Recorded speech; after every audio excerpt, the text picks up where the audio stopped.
Alright, so the path tracing update for Cyberpunk 2077 has finally dropped. And I'm going to be using the RTX 4090 to try it out and see what it can do. And we're going to be starting it off at 1440p at the max settings. Here we are with that.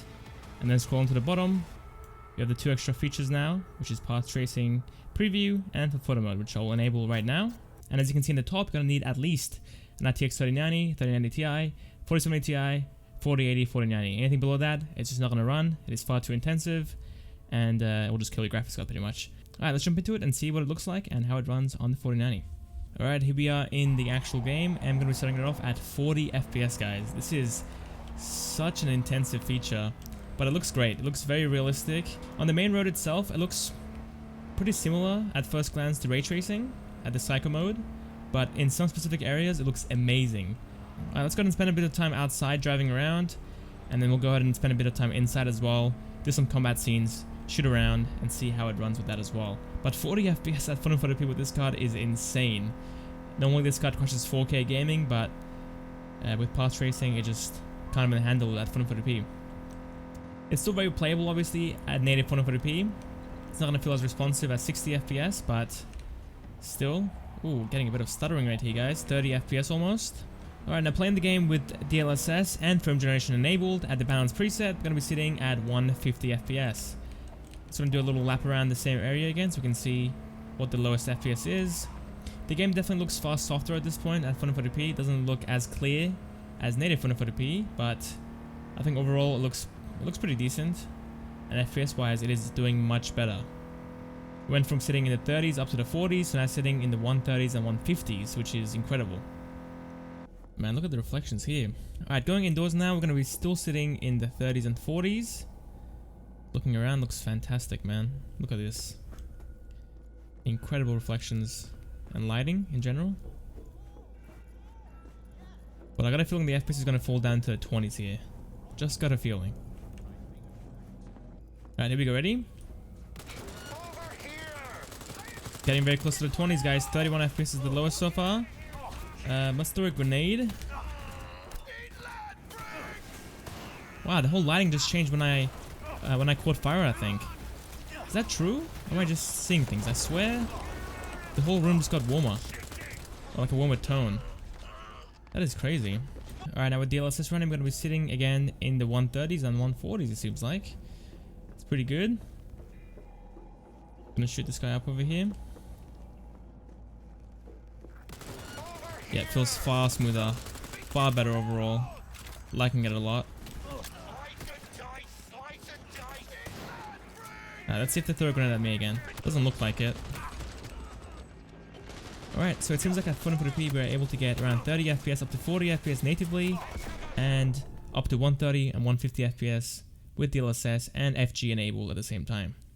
Let's go and play the game at 4K now with the same settings and see what we can do there. Alright, playing the game at 4K now with no DLSS. Here we are with that. We're going to be sitting in the 20s, guys. So we lost around 5 to 15 FPS from 1440p. Man, this is a slideshow at this point. But it looks super sharp and super clear. It looks incredible. I'm loving it. Yeah, I think Cyberpunk is one of the only games out there where RT actually makes a big difference in how the game looks. In other games, you don't really have to. The game still looks fantastic regardless. But this game adds a whole nother layer to it by just using, I guess, RT or path tracing in this case. Alright, falling down to 18 FPS now, guys. Wow, this is awful. Oh my god, it's getting worse by the second, it feels like. Alright, let's pause the game, enable DLSS. Now playing the game with performance DLSS and no frame generation, we're sitting at 60 FPS, or I guess in the mid to high 60s right now. But it's a much better experience, feels far smoother and far more fluid. The game's not stuttering or lagging at all either. Falling down to the 50s here. Oh, the low 50s even. Kinda... Using frame generation at 50 FPS is kinda risky. You will get some issues at times, but I think overall it's still a pretty decent experience. Alright, now with FG enabled, we're gonna be sitting in the 80s/90s. The inputs honestly feel kinda delayed at times. It feels like 50 FPS in reality, which it is. But the actual image looks pretty good. I can't really see any issues with the UI, like the quest lines or the map. Now I really want to see how this runs on a 4070 Ti, which is a 3090 Ti pretty much. and see how that can handle it. 4K, I feel like it's not going to be playable at all. At 440p and 1080p will obviously be more than enough for that, I think. But I guess I'll see in a couple hours once people start uploading. Alright, let's go ahead and go indoors, and then we can move on to the side-by-side comparisons, which I'll leave you guys to that. Alright, here we are again indoors.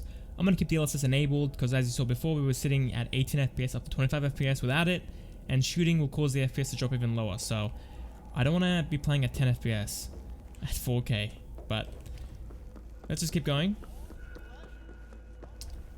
What's up, guys? Wait, look at the muzzle of the gun. It's lighting up the environment. That is crazy. Look at that. I don't think that was there before. I'm pretty sure that wasn't there before. That is insane. Alright, the game feels kind of laggy to be honest at times. Once the grenade went off, it felt kind of stuttery. Can't even lie. Let's do it again. Okay, wasn't too bad actually. FPS is falling down to the 80s though. Alright, so overall at 4K you're going to be sitting at 18 FPS up to 25 FPS without DLSS. With DLSS 2.0, so the performance is going to be sitting in the 50s and 60s. And with frame generation you're going to be sitting in the 80s/90s, which is a great experience overall. Now that's going to be it for me, but I'm going to be going ahead and leaving you guys with the side-by-side comparisons, so you guys can enjoy that as well. Alright, I'll catch you guys later. Thank you guys for watching, hope you guys enjoyed, and I'll see you guys next time for the next video. See you guys there. You know, then this guy stumbles in, whacked out, almost knocks over Maul at the door. He go apeshit inside? Nah, get this. Shum says he wants real fun, real